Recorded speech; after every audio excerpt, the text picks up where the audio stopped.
ஓம் அருள்மிகு ஸ்ரீ பிள்ளையாரப்பன் திருவடியில் போற்றி. எல்லோருக்கும் வணக்கம்.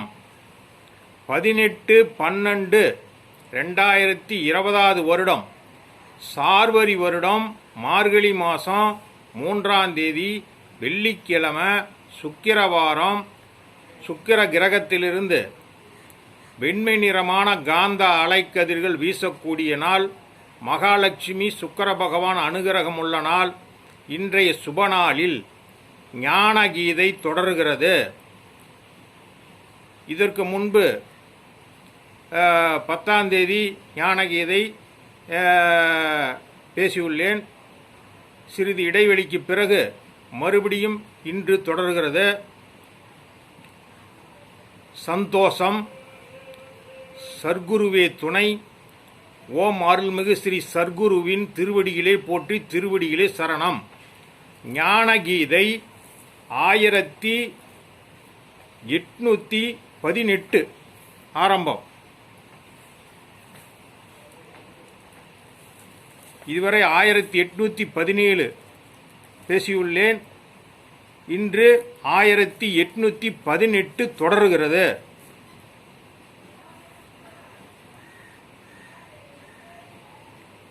காமிகள் கோபிகள்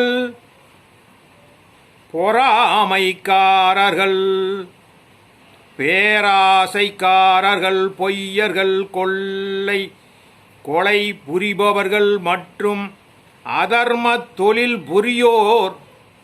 புரிவோர் போன்றவருடைய தேகம் உன் மீது பட்டால் உன் சாதனை கெட்டுவிடும். மிக எச்சரிக்கையாக இருக்கவும் நீ எல்லோரிடமும் சற்று விலகி நில். பேசு. யாராயிருந்தாலும் அஞ்சாதே. 1819. அடுத்த எச்சரிக்கை உனக்கு. யாரும் உன் தலையில் கை வைக்க கூடாது. உனக்கு யாரும் லலாடத்தில் பொட்டு வைக்க கூடாது. உன் சர்க்குருவை தவிர வேறு யாரும் உன் நெற்றி தலை இருதயம் போன்ற இடங்களில் கை வைக்க கண்டிப்பாக அனுமதியாதே. 1820. அவ்வாறு யாராவது கை வைத்தால் சூக்கும சக்கரங்கள் தங்கள் பணியை ஆற்றாது. லலாடம் மனிதனின் உயிர் ஸ்தானம். அது பழுதுபட்டு விடும். எச்சரிக்கை. நீ ஆன்மீகத்தில் முன்னேற வேண்டுமானால் மனிதர்களிடம் இருந்து முற்றிலும் விலக பழகு. 1821. மற்றவர்களின் உடைகளையோ பொருட்களையோ நீ தொடாதே. உன்னுடைய தேவைகளை குறைத்துக்கொள். 1822. இதற்கு முன் 1821 கூறினேன். இப்பொழுது 1822. சகஜ மார்க்கத்தில் மிக உயர்நிலையில் செல்ல உள்ளவருக்கு அதிதிகள் என்று பெயர். அவர்கள் எப்பொழுதும் காலணி இல்லாது வெட்ட வெளியும் தாங்களும் ஒன்றாக இருப்பார்கள். அவர்களால் எல்லாம் முடியும். இயற்கைக்கும் அடிபணியாது செயல்படுவார்கள். இவர்களை பார்த்து நீயும் அப்படி இருக்க விரும்பாதே. அவர்கள் நிலை வேறு, உன் நிலை வேறு. 1823. தீ காலில் சுவடு. நீ காலில் சுவடு அணிவது நல்லதுதான். ஆனால் சுவடை மறந்து செயல்படு. ஆனால் சத்குருவின் ஆணைப்படி நட. அதுதான் உத்தமம். சாதனையின் ஒரு படி வந்ததும் சுவடும் உன்னை விட்டு கலன்றுவிடும். 1824. நீ அழகாக விழித்தெழு, அழகாக உலகை உறவை காலத்தை பார், அழகாக உன் பணியை பார், அழகாக பேசு, உன் நெஞ்சை அழகாக வைத்துக்கொள், உன் நினைவு புத்தி அறிவு எல்லாவற்றையும் அழகாக்கிக் கொள், அழகாக நட, அழகாக சாதனை செய், உலகோரிடமிருந்து அழகாக ஒதுங்கு, அழகாக மௌனத்திலிரு, அழகாக சாப்பிடு, உன் அக செயலையும் புற செயலையும் அழகாக வைத்துக்கொள், அழகாக நித்திரையை அலை, அழகாக தூங்கு.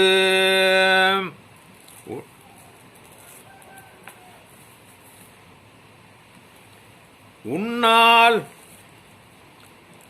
உன்னுடையதெல்லாம் அழகாகட்டும், எல்லாமே அழகாகட்டும், உன் செயலால் இந்த உலகமே அழகாகட்டும். 1823. 1825. அழகில் அன்பு உள்ளது, அழகில் அறிவு உள்ளது, அழகில் அமைதி உள்ளது, அழகில் கருணை உள்ளது, அழகில் நன்றி உள்ளது, அழகில் தெய்வம் உள்ளது, அழகில் சத்தியம் உள்ளது, அழகில் நியாயம் உள்ளது, அழகில் சிவமும் சத்தியம், அழகில் சிவமும் சக்தியும் ஒன்றாக உள்ளது, அழகில் இகமும் பரமும் உள்ளது, அழகில் ஆனந்தம் உள்ளது, அழகில் நிசப்தம் உள்ளது, அழகில் பேரழகு உள்ளது, அழகில் ஆத்மா உள்ளது,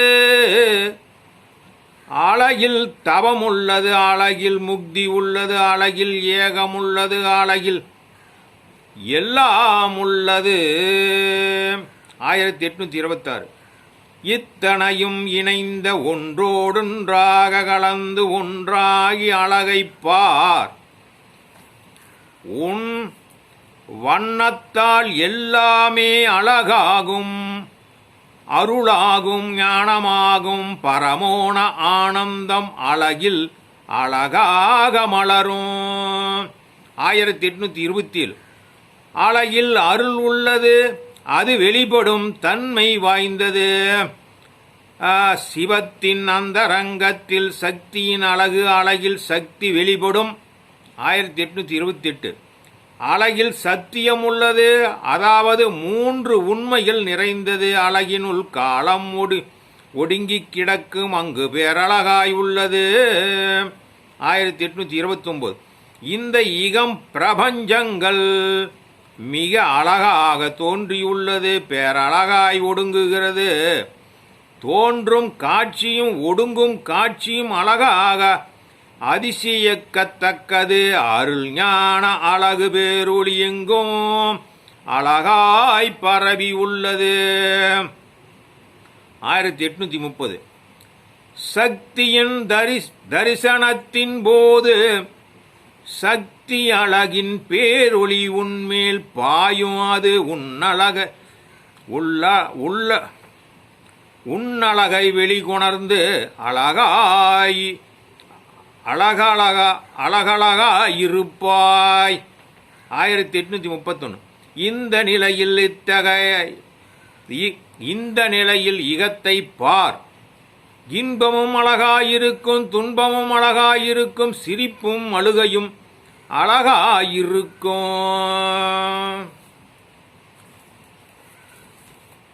1832.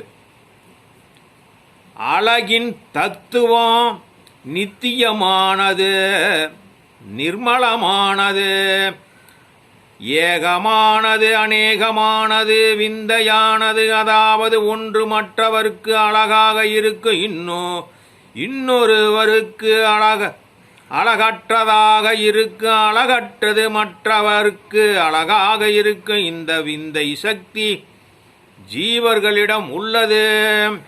1833 இகமும் பரமும் பேரழகானது, தரிசனங்களுக்கெல்லாம் சொல்ல ஒண்ணா அழகுகளாகும். இகமும் பரமும் ஒன்றாகி ஒரு காலத்தில் இருக்கும், அது அதைவிட பேரழகாகும். 1834 சூன்ய தரிசனத்தில் எல்லா நிலைகளிலும் அழகை காண்பாய், அந்த இயக்கமே அழகாய் இருக்கும். அண்டகோளங்களில் எல்லாமே அழகாய் இருக்கும். இதனால் ஏக அழகின் அநேகம் எல்லாமே தெரியும். 1835 ஆதியும் அந்தமும் அழகானது, இரண்டிலும் இனிமையான வெவ்வேறு விதமான அழகு உள்ளது. இகத்திலிருந்து பார்க்கும்போது அப்படிதான். 1836 ஆகவே அழகின் தத்துவத்தை உன் சர்க்குரு மூலம் தெரிந்து கொள், அவர் காட்டுவார். அழகே சிவம், அழகே சத்து சித்து ஆனந்தம், எல்லா வடிவங்களிலும் அழகை கலந்தே அழகாக படைக்கப்பட்டுள்ளது. 1837 எல்லாவற்றிலும் அழகு நிலையாக இருப்பதுதான். காலங்காலமாக பூக்கும் மலர்கள், மலைகள், வானம், பூமி போன்ற காணும் கேட்கும் காண முடியாத எல்லாமே அழகாக உள்ளது. 1838 ஆகவே இறைவனே அழகு, நீயே அழகு, நித்தியம் எல்லாம் அழகுமயம். இதை சக்தி தரிசனத்திலும் சூனிய தரிசனத்திலும் அறியலாம். 1839 இன்னும் சொல்ல போனால் உன் பிறப்பிலும் மரணத்திலும் எவ்வளவு கொள்ளை அழகு உள்ளது தெரியுமா? நீ ஒவ்வொன்றிலும் அழகை பார்த்து கொண்டே அழகாய் சாதனை செய்து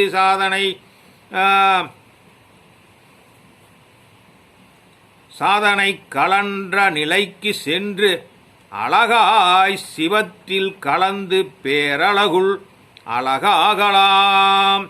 1840 ஆன்மீகத்தை என்னமோ என்று நினைத்திருந்தாய், வாழ்வே ஆன்மீகமயமானது. இதை உணர்ந்தால் எல்லாமே உனக்கு ஆனந்தமயமாகும். 1841 சாதகர் என்றால் இறைவனை நோக்கி செல்லுகின்றவர் என்று பொருள். இகத்திலிருந்து பரத்திற்கு வருகிறவர் என்பதாகும். துறவரத்தார் இல்லறத்தார் இருவரும் சாதனைக்கு வரலாம். இகத்திலிருந்து இனிமையாக விலகி விலகி இறைவனிடம் வருகின்ற